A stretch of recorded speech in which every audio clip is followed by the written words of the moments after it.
They came unannounced. Two figures standing at my door, holding the same faces I used to beg love from. My mother's voice was the first to break the silence. "We just want to meet him," she said.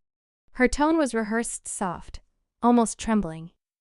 My father didn't speak. He just looked past me, like I was a stranger blocking his way home. The air between us was thin, sharp. 20 years of distance couldn't soften the cruelty I still remembered. The night they threw me out. The slammed door. My mother's voice echoing down the hall, "You've ruined our family." Now, here they were, aging and desperate, asking to meet the boy they'd called a mistake before he was even born. I didn't move. Didn't invite them in. My son stood in the next room, laughing softly at something on his laptop. He didn't know they existed, and they didn't know the truth about him. So I smiled. The kind of smile that hides more than it reveals. "Of course," I said quietly. "You should meet him." I was 16 when they decided I no longer existed. My father's reputation mattered more than my survival. He was a church elder, a man of words and control. My mother followed him like shadow. The night I told them I was pregnant, she didn't cry. She just stared at the wall and said, "You'll leave before sunrise." I did.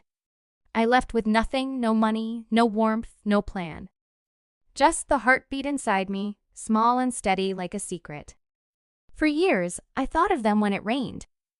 I imagined them sitting in that same polished house, pretending I'd never happened. They didn't even come to the hospital when my son was born. I remember looking at him small, fragile, perfect, and whispering, "It's just you and me now." And it was. Through every night shift, every eviction, every hungry day, he stayed beside me. I told him his grandparents were dead. It was easier that way, until the day they showed up again, standing on my porch, pretending to be family. I let them in, out of curiosity, not forgiveness. My mother looked around the house with that same critical silence she used to wear like perfume. My father scanned the wall's photos, certificates, all of my son's achievements. "He's done well," he said finally. His voice cracked slightly, betraying something, jealousy maybe, or pride he didn't earn. They thought they were meeting a boy raised in struggle. But the house was clean, modern, expensive. The result of something they couldn't have predicted.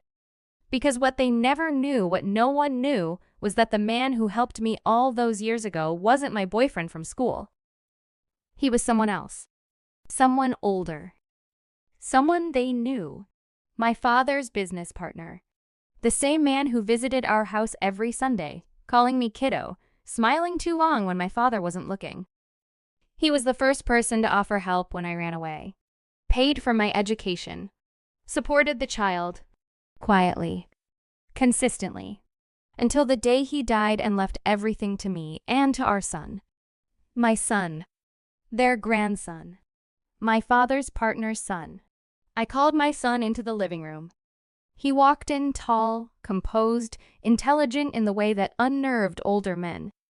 His eyes carried that same quiet sharpness his real father once had. "Mom?" he asked. "Who are they?" My mother smiled through her guilt. "We're your grandparents, sweetheart." He hesitated. Looked at me. I nodded slightly. He shook their hands politely. The kind of politeness that comes from control, not warmth. My father studied his face. I could see the calculation happening behind his eyes, the recognition he couldn't place. The familiar tilt of the jaw. The same dark eyes that once belonged to his closest friend. It hit him slowly. Like poison. His fingers twitched. His lips parted, but no words came out. "You look just like your father," he finally said. My son smiled faintly. "I've heard that before." When they left, my father lingered at the door. My mother was already crying, but not for me. Never for me. He turned to me, his voice low, strained. "Does he know?" I met his eyes. "He knows everything I want him to know." The silence stretched. He understood. That the boy he'd disowned me for carried the blood of his best friend.